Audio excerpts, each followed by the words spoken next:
Hey guys, Sandy here. Welcome back to the channel. Today I'm scrapbooking some wine. I've got some papers and things already from my moving kit.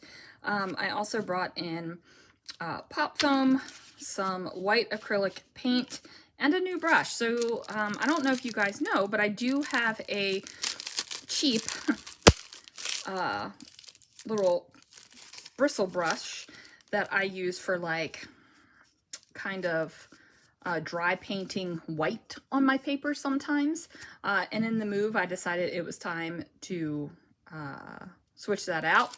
As you can see, the quality is not good on this. It is cheap from Harbor Freight, but yeah, it's wild. So just a 2-inch flat brush. So I got my products, got my photos. Let's see what I can do. All right, guys, so I have this brick pattern paper. It's from Paper House. It's one of those papers that I just think Paper House does oh so good.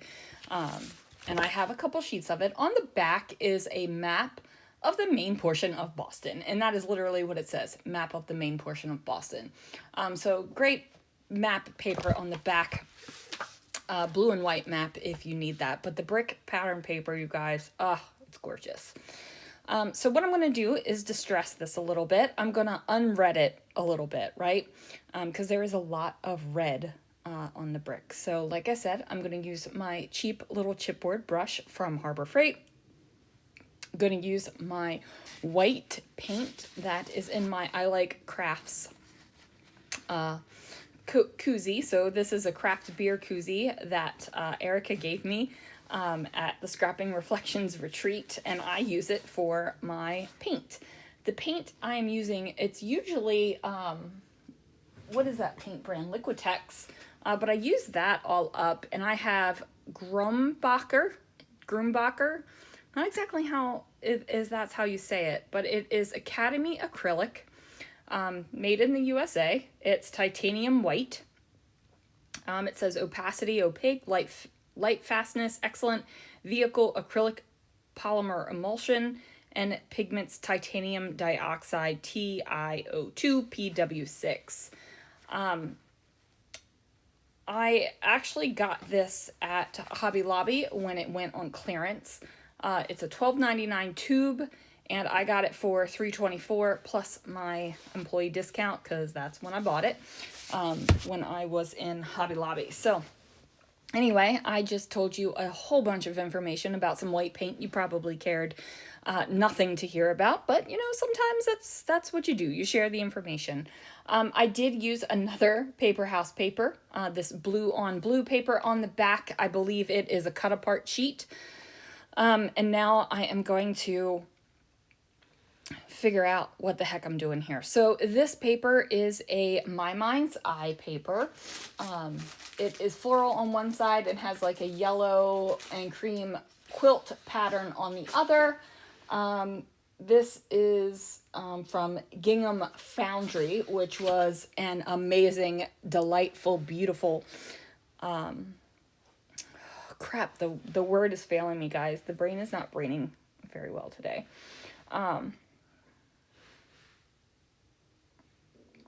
I don't know. When manufacturers put out lines, there we go.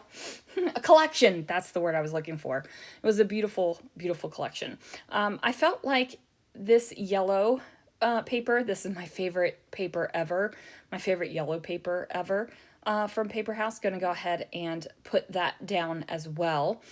And then I'm going to use this Choose word, which is from Pink Fresh, which I've had forever and a day. And then I'm going to use these gray letters to spell out the word red. Now, goofy me didn't realize I'd already had an R in this thicker pack. But I do have to Frankenstein the F into an E, and I had the D. So I'm just going to turn that into Choose Red. Now, I purposefully chose the gray letter stickers because I have a package of enamel dots that are gray, white, and black. And I was like, oh, this is going to be great. I will use these enamel dots with the gray foam thickers. It'll be great as an accent, right? Because I've got these blues and creams and all of that in the florals that I'm going to be using. And I thought that would be great.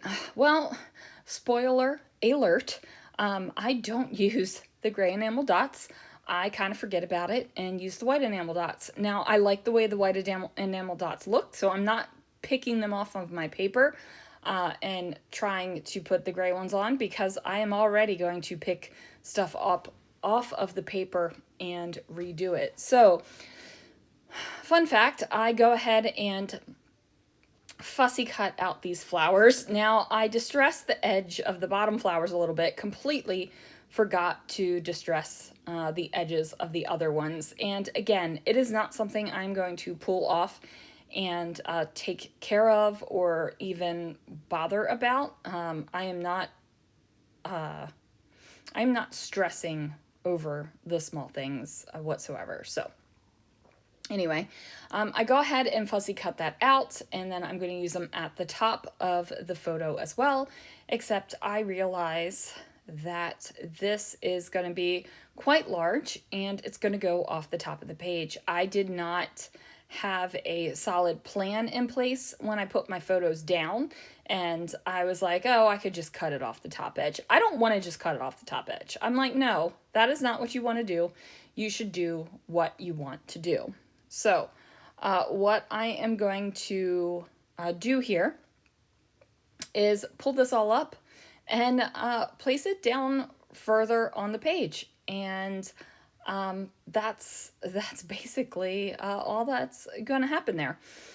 So I go ahead and pull it down. I move all of the pieces down. I get a better kind of idea of where everything's going to sit, so that those florals up at the top aren't going to hang off the page, because I really did not want to cut it off, right? Like, I want the edge of the floral to be on the page. That I know will make me happiest. Having it off the page and cut off is definitely something that I have done on other layouts and didn't necessarily stress me out or make me upset. But I will tell you that I was not having it this time. Just wasn't going to do it, right? Like, not having it. And there are times in your life where things are going on, and that tiny little bit of control is basically going to make you get through the day, right?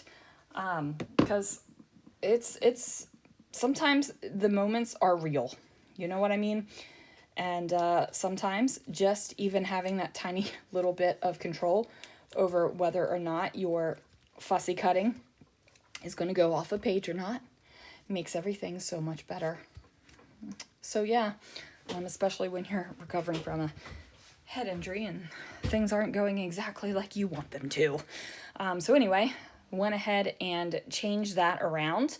I'm looking on this, and I don't think I add anything else. I think I just have the little blue one that says "Love This" that I've tucked in the upper floral fussy cut thing, and then the one down here on the bottom that says "Now." It is a brighter blue. It's definitely a brighter blue than anything else on the page. But again, I'm not worrying about it. I think it adds just a tiny little pop, and I'm cool with it. I am going to pop up the edges of all of the florals so that it kind of gives it a lift off of the brick background, because I like the way that looks. I also cut out another flower and place it down here next to the title where it says "Choose Red," because I felt like that space was definitely feeling a little bit naked, right? Like, it just looked like some unfinished space there. I probably could have done a little bit of journaling on some narrow strips and placed that down there, or even found some fun, narrow, tiny word phrases to put down there. But ultimately, I decided a flower was the way to go. So I fussy cut out yet another flower. And again, do I distress that floral's edges? Nope, because again, I forgot. Did not even phase me, you guys. I didn't even think about it. So I'm going to go ahead and use some pop foam on this as well. And now I'm looking at it and it's like, okay, time to get those gray enamel dots. But does my mind go, yeah, girl, get those gray enamel dots like you planned? No, my mind's like, oh, pretty white. That would be so pretty against the brick. It's like, dummy, you had a whole plan. You had a whole plan. But anyway, once I get these enamel dots down here, and again, not a visual triangle at all. This is kind of like a dilapidated square, but putting them where I like them, right? Putting them where I like them. So that's there, and yeah, that is going to do it for this layout. Oh, and this is Silvera Cellars, which is up in the Leavenworth area in Washington. So anyway, guys, that is going to do it for this layout. Thank you so much for watching, and I will see you guys again real soon for another video.